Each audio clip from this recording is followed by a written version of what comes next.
ಆಗ ನಾವು ಈ ವ್ಯಕ್ತಿ ಯಾರು ತೀರೋಗಿರುವಂಥ ವ್ಯಕ್ತಿ ಡೇವಿಡ್ ಡಿಸೂಸ ಅವರ ಹಿನ್ನೆಲೆ ಮತ್ತು ಹಳೆಯ ಕೇಸ್ ಡೀಟೇಲ್ಸು ಮತ್ತು ಯಾವ ಕಾರಣಕ್ಕೆ ಆಗಿರಬಹುದು ಅಂತ ಎಲ್ಲ ಕಡೆ ನಾವು ಪರಿಶೀಲಿಸಿದ್ದೀವಿ. ಅದರಿಂದ ನಮಗೆ ಇದು ಆರ್ಥಿಕ ವ್ಯವಹಾರ ಸಂಬಂಧಪಟ್ಟದಾಗಿರಬಹುದು ಅಂತ ಮೇನ್ ಅನುಮಾನ ಬಂದಿದೆ. ಅದರೊಟ್ಟಿಗೆ ಈ ಬಂದು ಏನು ಅಸಾಲ್ಟ್ ಮಾಡಿದ್ದಾರೆ ಅಥವಾ ಫೈರಿಂಗ್ ಮಾಡಿದ್ದಾರೆ ಅವರು ಹಿಂದಿಯಲ್ಲಿ ಮಾತಾಡಿರುವಂಥದ್ದು ಐ ವಿಟ್ನೆಸಸ್ ಹೇಳಿದ್ದಾರೆ. ಹಾಗಾಗಿ ಇವರಿಗೆ ಯಾವುದಾದ್ರೂ ನಾರ್ತ್ ಇಂಡಿಯನ್ ವ್ಯಕ್ತಿಗಳೊಟ್ಟಿಗೆ ಅಥವಾ ಗ್ರೂಪ್ಗಳೊಟ್ಟಿಗೆ ಏನಾದರೂ ಸಮಸ್ಯೆ ಇದೆ ಅಂತ ರೀತಿಯಲ್ಲಿ ನಾವು ತನಿಖೆ ಆ ಸೈಡಿಗೆ ಮಾಡಿದಾಗ ನಮಗೆ ಕೆಲವೊಂದು ಅನುಮಾನಗಳು ಬಂದಿದೆ. ಇನ್ ದ ಮೀನ್ ವೈಲ್ ಆರೋಪಿಗಳು 4 ಗಂಟೆಗೆ ಒಫೆನ್ಸ್ ಮಾಡಿದ ಮೇಲೆ ಉಡುಪಿ ಜಿಲ್ಲೆ ಬಿಟ್ಟು ಹೊರಗಡೆ ಹೋಗಲಿಕ್ಕೆ ತಪ್ಪಿಸ್ಕೊಳ್ಳಲಿಕ್ಕೆ ಬೈಂದೂರು ಶಿರೂರು ಕಡೆಯಿಂದಿದ್ರೆ ಅಟ್ಲೀಸ್ಟ್ ಒಂದು 1.5 to 2 hours ಆ ಸ್ಪಾಟಿಂದ ಟ್ರಾವೆಲ್ ಮಾಡಬೇಕು. ಅಥವಾ ಮಂಗಳೂರು ಕಡೆಗೆ ಆದರೆ ಪಡುಬಿದ್ರಿ ಕಡೆಯಿಂದ ಅಂದರೆ ಒಂದು 35-40 ಮಿನಿಟ್ಸ್ ಬೇಕು.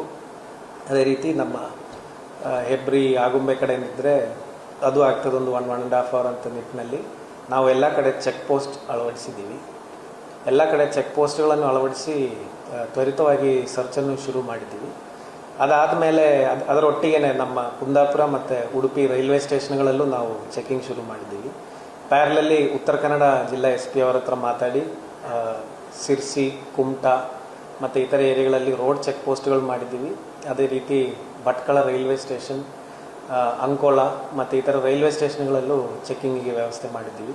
ಅದರೊಟ್ಟಿಗೆ ರೈಲ್ವೆ ಪೊಲೀಸ್ ಫೋರ್ಸ್ ಒಟ್ಟಿಗೇನು ನಾವು ಸಸ್ಪೆಕ್ಟ್ಗಳದ್ದು ಏನು CCTV ಫುಟೇಜಲ್ಲಿ ಫೋಟೋ ಸಿಕ್ಕಿದೆ ರೈಲ್ವೆ ಪೊಲೀಸ್ ಮತ್ತು ಅವರಿಗೂ ನಾವು ಶೇರ್ ಮಾಡಿ ರೈಲ್ವೆ ಪೊಲೀಸ್ ಗ್ರೂಪ್ಗಳಲ್ಲೂ ಅದನ್ನು ಸರ್ಕ್ಯುಲೇಟ್ ಮಾಡಿದ್ದೀವಿ.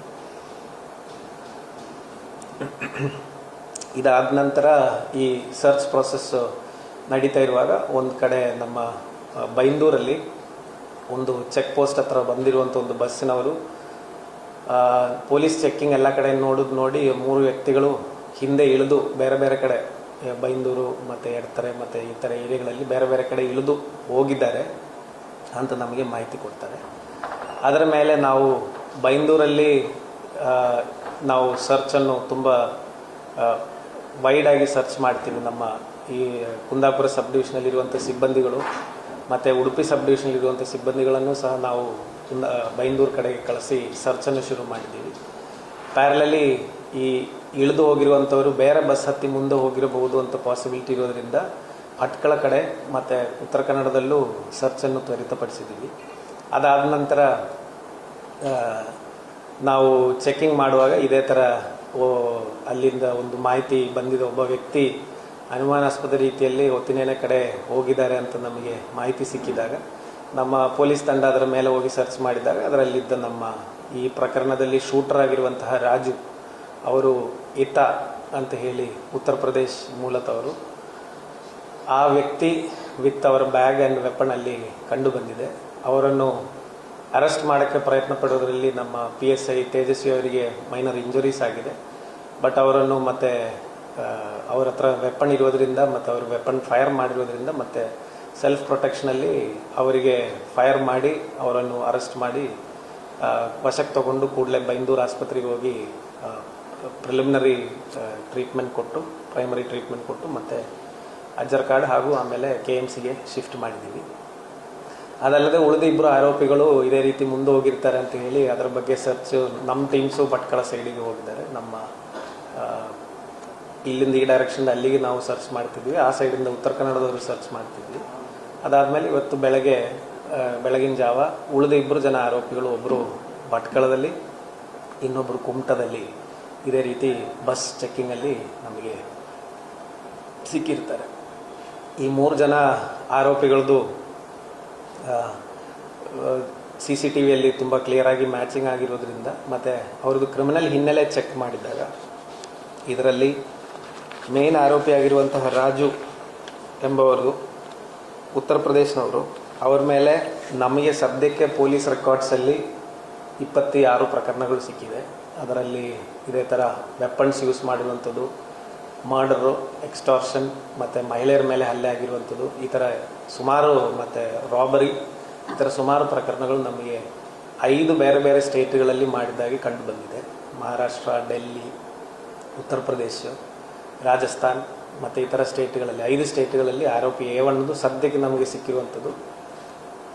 ಇನ್ನೂ ಅಡಿಷ್ನಲ್ ಕೇಸಸ್ ಆಗಲಿಕ್ಕೆ ಸಾಧ್ಯತೆ ಇದೆ, ನಮಗೆ ಫುಲ್ ಡೇಟಾ ಸಿಗಲಿಲ್ಲ. ಇನ್ನೊಬ್ಬ ಆರೋಪಿ ಅಜಯ್ ರಸ್ತೋಗಿ ಎಲಿಯಾಸ್ ಅನ್ಮೋಲ್ ಅಂತ ಹೇಳಿ, ಅವರು ಉತ್ತರಾಖಂಡ್ ಮೂಲದವರು. ಅವರದು ಸದ್ಯಕ್ಕೆ 2018 ನಂತರ ಆಗಿರುವಂಥ ಕೇಸಸ್ ನೋಡಿದರೆ ಅವರ ಮೇಲೂ ಸದ್ಯಕ್ಕೆ ನಮಗೆ 8 ಪ್ರಕರಣಗಳಾಗಿರೋದ್ರ ಬಗ್ಗೆ ಮಾಹಿತಿ ಸಿಕ್ಕಿದೆ. ಅದು ಸಹ 4 ಬೇರೆ ಬೇರೆ ಸ್ಟೇಟ್ಗಳಲ್ಲಿ ಆಗಿರುವಂಥದ್ದು ಕಂಡು ಬಂದಿದೆ.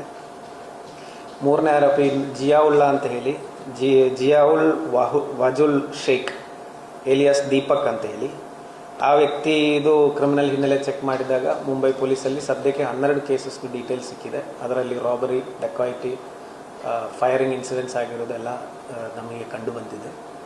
ಮತ್ತು ಫರ್ದರ್ ಬೇರೆ ಬೇರೆ ಸ್ಟೇಟ್ಗಳಿಗೆ ಕಳಿಸಿ ಪ್ರತಿಯೊಬ್ಬರು ವ್ಯಕ್ತಿಗಳ ಬಗ್ಗೆ ನಾವು ಮತ್ತೆ ಮಾಹಿತಿ ಕಲೆ ಹಾಕ್ತೀವಿ. ಸೊ ಇದೊಂದು ಕ್ಲಿಯರ್ ಕಟ್ ಪ್ರೊಫೆಷನಲ್ ಸುಪಾರಿ ಗ್ಯಾಂಗ್ ಬಂದಿರುವಂಥದ್ದು. ಮತ್ತು ಇದೇ ಥರ ಸುಮಾರು ಪ್ರಕರಣಗಳಿಗೆ ಹಿಂದೆ ಮಾಡಿ ತಲೆಮರೆಸ್ಕೊಂಡು ಒಂದು ಸ್ಟೇಟಿಂದ ಬೇರೆ ಸ್ಟೇಟಿಗೆ ಓಡಾಡಿರುವಂಥ ವ್ಯಕ್ತಿಗಳಂತ ನಮಗೆ ಕ್ಲಿಯರ್ ಕಟ್ಟಾಗಿ ಈಗ ಗೊತ್ತಾಗಿದೆ. ಇನ್ನು ನೆಕ್ಸ್ಟ್ ಪ್ರಶ್ನೆ ಬಂದಿರುವುದು, ಇವರಿಗೆ ಯಾರು ಈ ಸುಪಾರಿ ಕೊಟ್ಟಿದ್ದಾರೆ, ಅದೇ ರೀತಿ ಯಾವ ಕಾರಣಕ್ಕೆ ಈ ವ್ಯಕ್ತಿ ನಮ್ಮ ಡೇವಿಡ್ ಡಿಸೂಸ ಅವರನ್ನು ಮರ್ಡರ್ ಮಾಡೋಕ್ಕೆ ಆಗಿದೆ ಅಂಥದ್ದು. ಸೊ ನಮಗೆ ಪ್ರಾಥಮಿಕವಾಗಿ ಸಿಕ್ಕಿರುವಂಥ ಮಾಹಿತಿ ಪ್ರಕಾರ